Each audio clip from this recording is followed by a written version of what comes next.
കഥ പറയാണ് അമ്മന്റെ തുമ്പ് കേട്ടോ. പറഞ്ഞോ.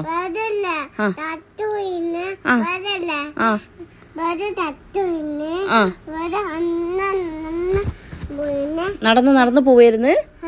എന്നിട്ട് പ്രേതത്തിന് കാലുണ്ടോ മോളെ നടക്കാൻ വേണ്ടിട്ട്?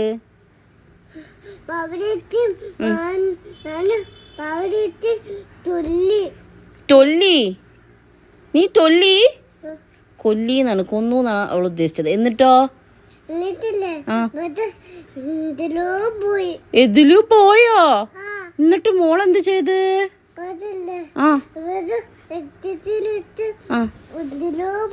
അങ്ങനെ പോയോ? എന്നിട്ടോ? അവിടെയും പോയോ? അപ്പൊ മോളെന്ത് പറഞ്ഞേ? അയ്യോ അമ്മേന്റെ അടുത്ത് പോയി. അമ്മച്ച പേടിയടി പൊന്ന. എന്താ അത്?